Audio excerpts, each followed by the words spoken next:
अहिल्यानगर शहरातील मनमाड रोडवरील एका नामांकित स्पा सेंटरच्या नावाखाली सुरू असलेल्या हाय प्रोफाईल सेक्स रॅकेटचा तोफखाना पोलिसांनी पर्दाफाश केलाय। व्हॅक्यूम स्पा अँड मसाज पार्लरवर टाकलेल्या छाप्यामध्ये पोलिसांनी मॅनेजर मालकासह 4 जणांना अटक केली असून देहविक्रीच्या विळख्यात अडकवलेल्या 5 पीडित महिलांची सुटका केली। या कारवाईमुळे अहिल्यानगरमधील बेकायदेशीर धंदे करणाऱ्यांचे धाबे दणाणले आहेत। पोलिसांनी घटनावरून 60,000 100 रुपयांचा मुद्देमाल हस्तगत केला। यामुळे 500 रुपयांचे बनावट ग्राहकाला दिलेल्या चिन्हांकित नोटा, आरोपींचे 4 महागडे मोबाईल फोन, रोख रक्कम आणि इतर आक्षेपार्ह साहित्य जप्त करण्यात आले। पोलीस अधीक्षक आणि वरिष्ठ अधिकाऱ्यांच्या मार्गदर्शनाखाली पोलीस निरीक्षक जगदीश छबुराव भांबळ हे या गुन्ह्याचा पुढील तपास करत असून या रॅकेटचे धागेदोरे आणखी कुठे पसरले आहेत का याचा शोध सुरू आहे।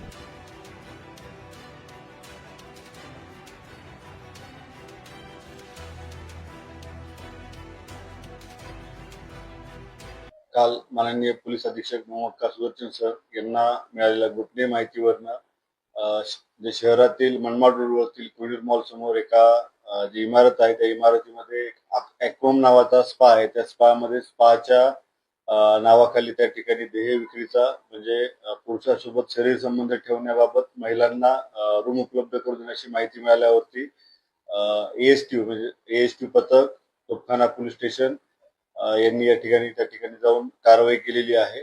4 ज्या ठिकाणी जे स्पा चालवणारे ते मॅनेजर, त्या ठिकाणी तिथे काम करणारे व त्याचा जो मालक आहे आणि एक जे ग्राहक आहे, अशा 4 लोकांवरती गुन्हा दाखल करण्यात आलेला आहे आणि 4 ज्या पीडित महिला आहेत त्यांची त्या ठिकाणी सुटका करण्यात आलेली आहे आणि त्यांच्यावरती अनैतिक मानवी व्यापार प्रतिबंध अधिनियम तसेच भारतीय न्याय संहिता यानुसार गुन्हा दाखल करण्यात आलेला आहे।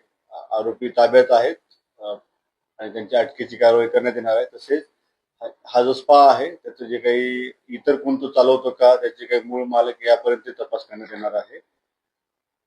यातील जे मूळ मालक जे आहेत ते संतोष बगे आणि या अनिकेत बचाटे हे जे मॅनेजर आहे त्यांना ताब्यात घेण्यात आलेलं आहे आणि जो कोणी याच्यामध्ये असेल जी काही लेअरिंग असणार आहे, जे काही ते निष्पन्न त्यानुसार पुढील जो तपास आहे पोलीस निरीक्षक भांबळ साहेब हे तोफखाना पोलीस प्रभारी अधिकारी स्वतः करत आहेत, तर त्या पद्धतीने कारवाई करण्यात